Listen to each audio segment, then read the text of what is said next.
Hi, my name's Robert Symons. I'm the Regional VP for a company called SmartRecruiters. Welcome to this session where we're going to be talking about recruitment marketing and CRM. My background's, it's approaching 20 years now in recruiting, so I used to be a headhunter, and then I've spent the majority of my working career in HR and recruitment technology. So the focus of today's conversation is about why recruitment marketing, why CRM, and what is recruitment marketing. And from our perspective, we think it's a really critical aspect of something we passionately believe in, and that's hiring success. Nothing impacts an organization more than having a negative experience with candidates or failing to hire the best talent. But hiring doesn't start at the point of application. It obviously starts now increasingly many sort of days, weeks, possibly months, or even years before that person actually clicks the apply button. So for us, the pre-application process is equally as important as the actual application process. But there are some obstacles sort of in the way. And the biggest challenges facing recruitment or talent acquisition is really a fundamental shift that's happening in the marketplace. And that shift really is around supply and demand. So I know this is not new news, but I just want to sort of polarize the conversation a little bit. This is at an inflection crisis point. There's a record number of jobs open, which if you're a job seeker is fabulous, but there's also record unemployment. Unemployment's at an all-time low. So there's high demand and there's low supply. And what happens when you get these market conditions is trying to find the right people and hire people becomes super competitive. And when it becomes competitive, people end up knee-jerk reaction, spending more. So the cost of hiring is going up. So it's pretty clear that the skills gap is widening. And there's certain sectors, and I don't know where you guys work, but IT, manufacturing, retail, healthcare are really experiencing this acutely. And recruiters, for those of you in the room who are recruiting, you're really beginning to feel the pressure. And this might be a tough message to hear, but the traditional approaches to recruiting, and remember, I spent 7 years in recruiting, so I was operating on this type of model. Traditional recruitment is really becoming a very expensive gamble. It's not delivering the results that organizations need. And to give you a few touch points from some research, if you're involved in the technology industry or if you hire techies, the average time to hire is 41 days. So if you need to move quickly, you're talking at least a month and a half before you can get moving on things. 60% of employers are struggling to fill the jobs on time. And if you're working in retail, there's a sort of an interesting statistic I saw the other day that the longest that a candidate would kind of wait before moving on is about 7 days. So once they get it in their heads that they're going to move, it's very quick, and the average time to fill within retail is 27 days. So if you're in the retail sector, the people who work for you today aren't going to be working for you next week. And when you try and actually go and replace them, it's going to take close to a month to actually find a successor. So recruitment's becoming more difficult.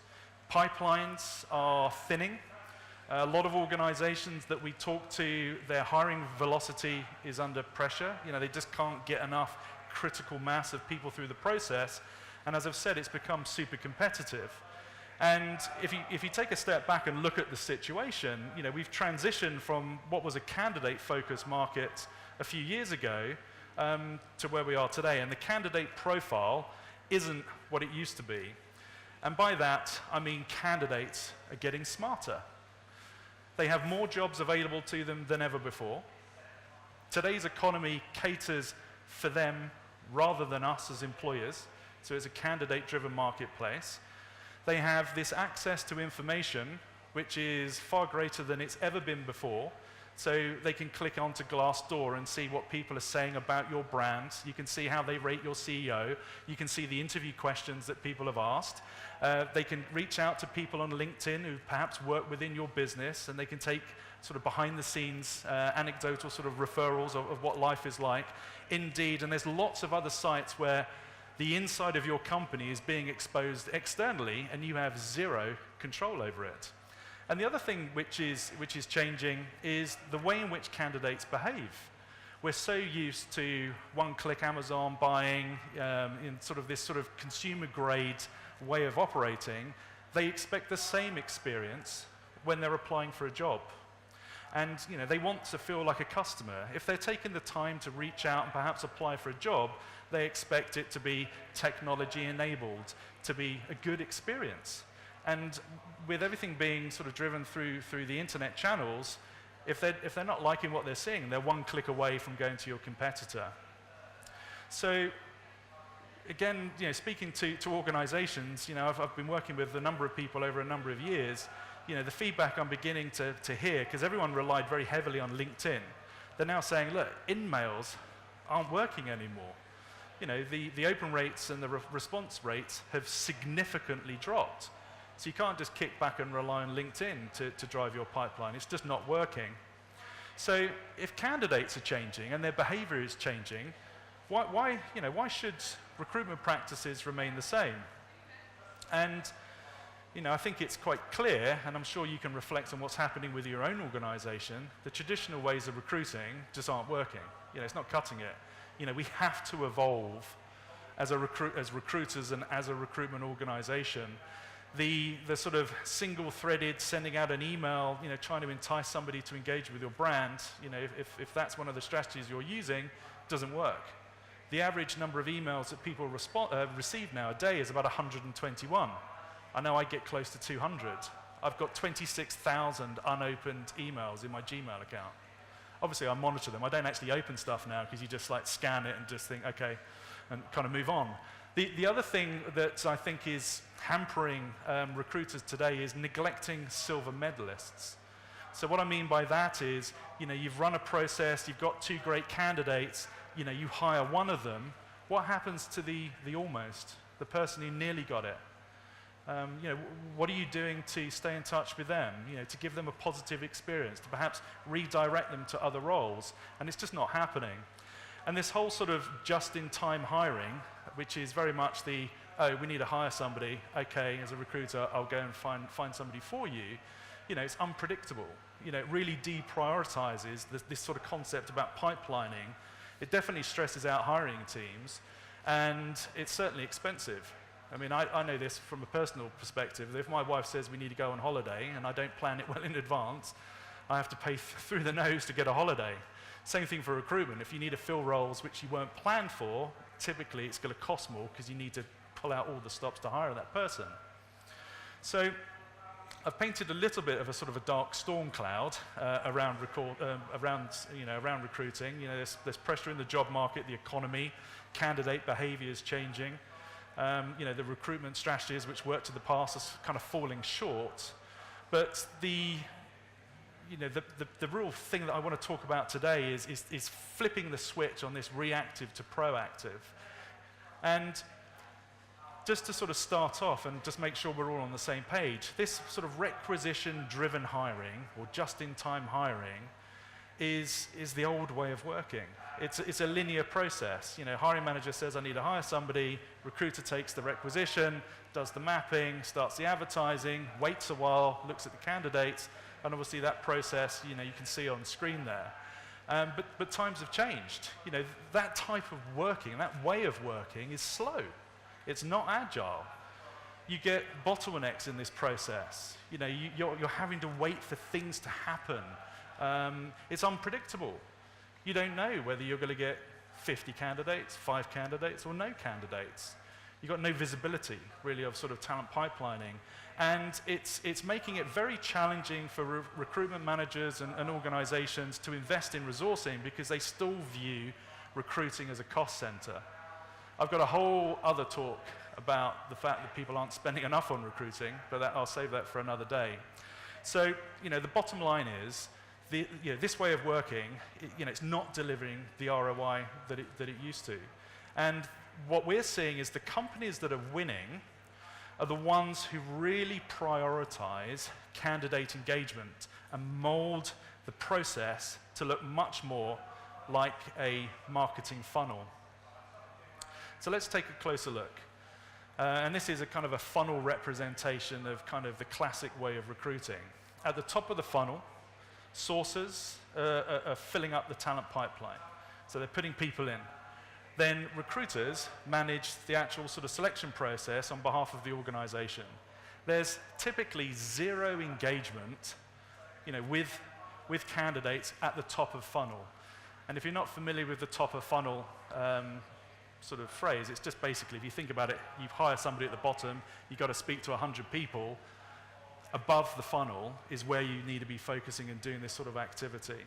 And research suggests that typical recruiter, so those of you in the room today who recruit, you're spending about 8 hours a week eyeballing CVs and applications, which is about, assuming you work a 5-day working week, 20% of your time.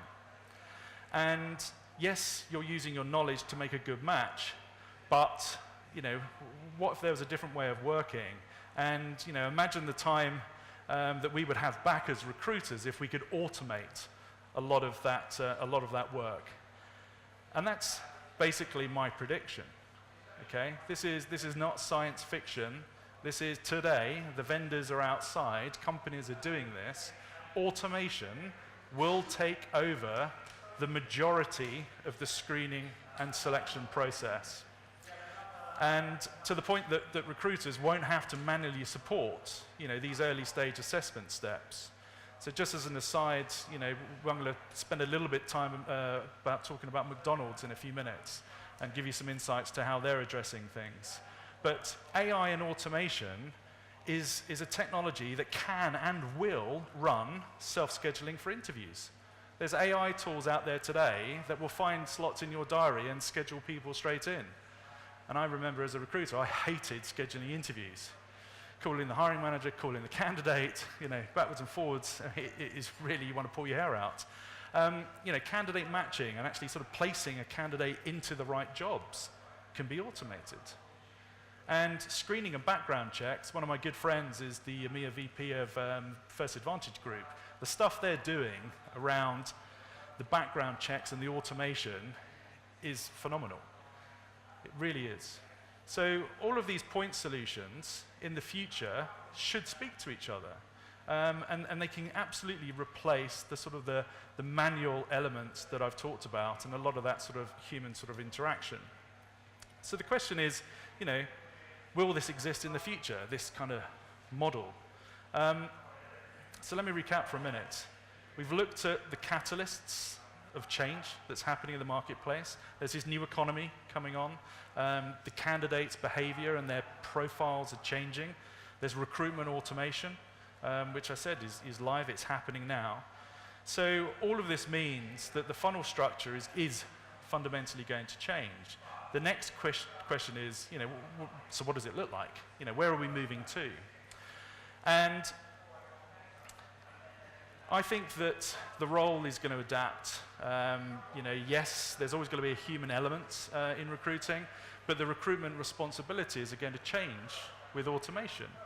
So, a lot of this AI tools will do the heavy lifting at the sort of at the top of the process. Machines are going to eliminate the majority of the kind of high-touch, non-personal activities that were once under the recruiter's remit. So recruiters, are going through this kind of transition to become much more sort of savvy in terms of aligning with the way that candidates are working and beginning to leverage marketing tools and tactics to engage with candidates. Because they need to adapt, because whilst this is happening, recruitment will remain a human function. You're not going to lose your jobs. Okay? It's not going to happen. I left from being a headhunter and moved into the recruitment technology space because I passionately believed that the days of agencies were dead. Companies were going to go and recruit themselves online. Look around you. Recruitment agencies are still here, but the dynamic of the market has really shifted over the last 10 years. And with automation, you as recruiters, you're going to have the opportunity to invest much more time in those sort of high-touch personal activities like relationship building, getting to know your candidates. You're not having to sift 150 CVs. You can actually use the tools to filter down and then spend more time getting to know those candidates. And why does this matter? Well, it matters because, as you saw on the previous slides, candidates expect to build a relationship through the process. They want that stellar customer type grade experience whilst they're applying for a job. So, people are definitely going to continue to be an important part of the recruitment process.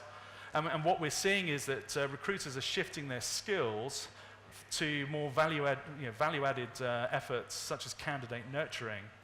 And recruitment today can feel a lot like sales. I mean, it is sales. I've worked in it.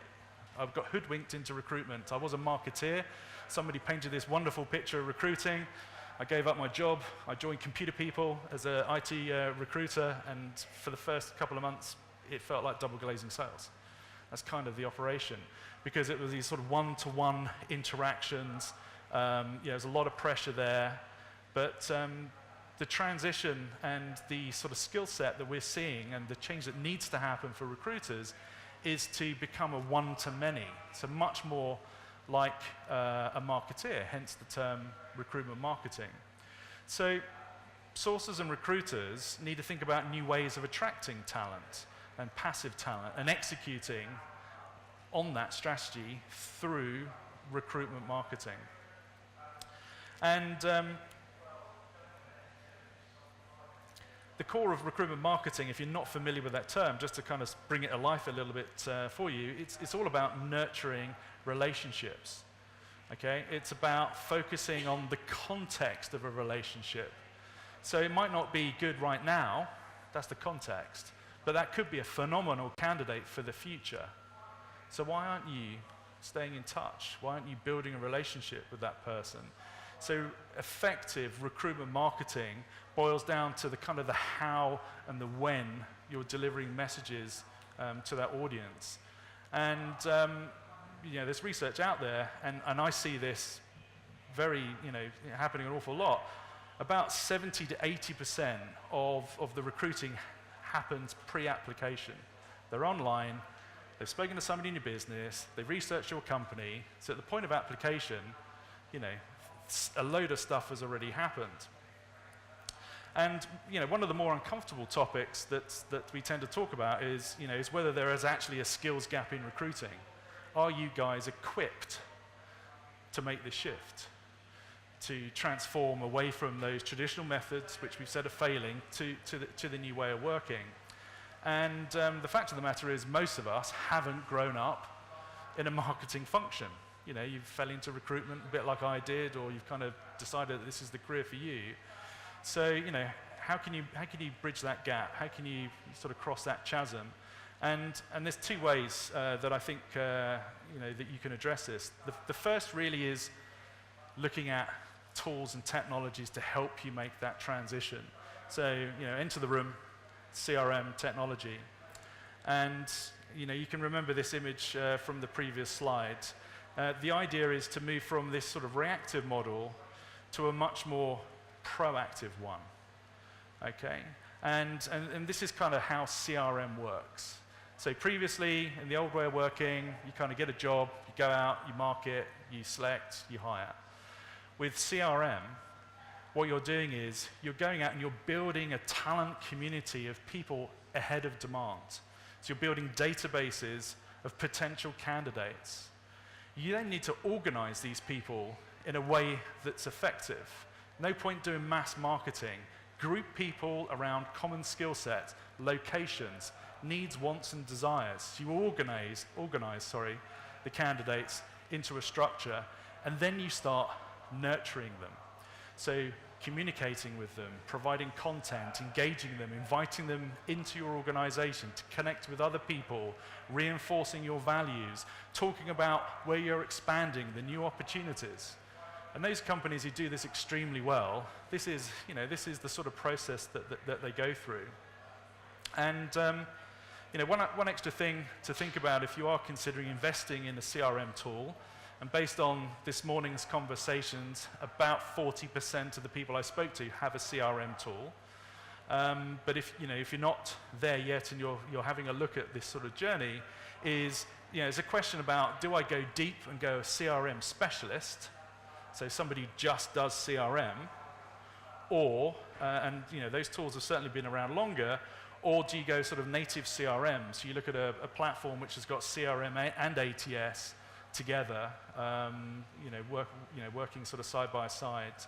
And we think that if you have the two technologies in a single platform, it's a smoother transition from active to passive and from passive back to active. So when it comes time to make a hire, recruiters can leverage CRM to do it better, to do it faster, and to do it more cost efficient. I mean, this is really the business case for CRM. The key thing is that you're building relationships with the right type of candidates ahead of demand. And this is, on screen, this is kind of a closer look, and hopefully you can read at the back the sort of words there, but these are the sorts of things under each of those pillars which we've talked about, which supports this more proactive process. So you can see some of the key sort of functionalities that you should look for when selecting a CRM solution. But having a CRM, it's like a lot of things in life, having a CRM tool is not the silver bullet. It's not going to answer all your problems. It's not going to suddenly transform what you're doing. You also need to have the skills and the best practices to sort of implement a CRM strategy, execute it effectively. And this is how we do it. We have a CRM tool, we have an ATS, it's kind of united in a single platform. We've also built around what we offer about just under 600 different pre-integrated technologies. So you can plug in assessment tools, video interviewing, screening technologies, background checks, all connected to this single platform. So this is how we personally deliver on that strategy. And being a single solution, there's some benefits around GDPR and compliance, which I'll save for another day. But the second area that I think that organizations need to sort of catch a little bit up on, if they're not doing it already, is you need to adopt some best practices in this recruitment marketing world. And recruitment has to catch up to what your marketing functions have probably been doing for the last sort of 4 or 5 years. They've been doing it for some time. So within most companies, there's role models that recruiters can learn from. Go and speak to your head of digital marketing. Go and understand the strategies that they're doing. And there's a number of things that they're doing. The first one is they've got a laser focus on timing. Yeah, life's all about timing. Don't send out a communication at 9 p.m. on a Friday night when people are celebrating football or whatever. If you're trying to attract a certain segment of people, it just won't work. Everything you do has to be optimized for mobile. I mean, the whole question about are people really looking for jobs on mobile devices? That's been and gone. That train is well and truly gone. Everything's on mobile, so you've got to have everything on mobile. If you want to be successful, make it personal. Don't say, hey Rob, interested in talking to you because you look like you've got some great skills for this job. Be specific. Rob, I'm reaching out to you because I can see that you've done X, Y, Z for X number of years, and be really personal in the way that you approach these people. The content absolutely matters. Just chucking out hundreds of emails to a talent pipeline or a talent community will not be effective. Think about what they're interested in. Think about different ways to engage them. Think about multimedia, and I'm sure there's been a theme of sort of leveraging video. I mean, just look at LinkedIn. Everyone's doing a kind of like, hey, I'm just doing this meeting today. Everyone's doing video. But it's clickbait. People just click and they actually want to watch it. Use video. The content really matters. And you need to segment smartly. As I said, I operate in the technology space. If I went broad brush, even in the area of software development, I would turn everybody off if I had a generic message. Because software development have skilled silos of languages that they develop in, and are they front-end or are they back-end developers? You need to segment and communicate to these people in a smart way. And you've got to respect compliance. marketeers, absolutely, and I won't swear, but they were extremely worried when, some legislation came in around email marketing. So you need to pick a solution that's going to support you in a compliant way. And finally, no point doing it if you don't measure it. You'll never know what's working. So before you do something, plan how you're going to measure whether it's successful or not. And that's, again, that's another talk track for another day. So, realistically, this whole sort of recruitment marketing area presents huge opportunities. I painted the picture of why it's not working. Now, you need to get creative and start thinking about how you can shift the dial on this. And a lot of companies that we work with are actually changing the structure of their recruitment function. And how you change and adapt your structure of your recruitment function is going to depend very much on the circumstances of your business. I'm not going to sit and preach a model to you on that. But if you've got 3 to 4 critical hires that you recruit day in, day out, it might look very different to people who need to do high volume, seasonal. You're working in a quick service restaurant, you need to hire hundreds of people across hundreds of stores, for example. So I think that the key lesson to take away is, use your internal colleagues. They understand marketing. Apply it in a recruitment context. And I'm going to switch gears slightly now and talk about a brand that you're probably familiar with. It's a company that we work with in a number of countries, but mainly North America. It's McDonald's. So it was interesting because McDonald's, everybody knows what they do. You've probably had some of their products at some point in your life. What I didn't know about McDonald's in Canada is they have a national hiring day where basically everybody just hires hundreds of people on one day. It's superbly competitive. So McDonald's decided to do some innovation and start using Snapchat. Okay? And they went out and they got a huge amount of traction talking about this. You can see the sort of stuff on screen. And what they were basically doing, and if you're not familiar with Snapchat, it's this kind of like this app, and you can kind of take different photos, with different sort of faces and bits and things. So they built a McDonald's lens. And they came to us with a problem. They said, look, they use us for an ATS. They'd struck this deal with Snapchat. They said, look, we're launching a campaign with Snapchat on the 27th of March. And they came and sort of spoke to us at the beginning of March. And they said, we think we need you to integrate with Snapchat. And we said, look, we've got another solution. Use our CRM tool. And we had to move very, very quickly. And we actually put in place a pretty cool solution. Basically what happened, they launched the campaign. All these, the audience, the type of people they wanted to engage with, got their notification that there's a new lens. They took a photo of themselves wearing the McDonald's uniform. Yeah? And then that became the start of their application for the jobs. And what we did on our side was we kind of took the data, and we couldn't integrate with Snapchat. There was a problem. It's kind of like a broken process. So we had to get quite creative, but we captured it, redirected them to a lead capture form, got them into the CRM, and then we distributed their applications out to the 1,000 or so restaurants. So within 24 hours, 48 hours, we had these applications in front of their hiring managers. And the first hires were made within 2 days. So none of this 27 days to wait to make a hire. They were doing it in 48 hours. And it was very, very successful, and they hired hundreds of people after. And so why did I pick this as a case study? It's just interesting. It's just thinking about getting creative, about engaging the audience, the target audience you want to go after, doing it in a differentiated way, using technology to take the hassle out of it, because I forgot to sort of mention, you can see they had 53,000 job applications for 1,126 jobs, and they were making their hires within hours. They needed to use technology, or they'd have an army of recruiters doing this stuff. So I want to sort of wrap up and just sort of conclude on a topic that is dear to our heart, and it's kind of off topic, but I just wanted to use this forum if you don't mind. Candidates are behaving more like consumers. And basically what's happening is, if you look at just recruitment just in general, I don't care if you're a retailer or a technology shop, you're probably hiring 1% of the applications you receive. That's about a typical sort of statistic. So what happens to the other 99%? And we're launching this as part of a corporate social responsibility. We're doing this thing called reverse recruiting days.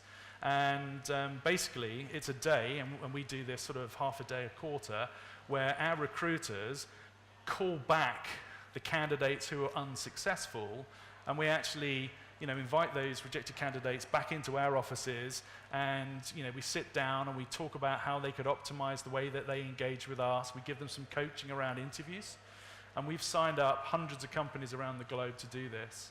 So I just wanted to sort of say that there's some stuff that we could also give back as recruiters as well. And if you're interested in this reverse recruiting concept, come and see us. We're over on stand 6. So just quick check for time. I'm pretty much bang on the end of time. Is there any questions?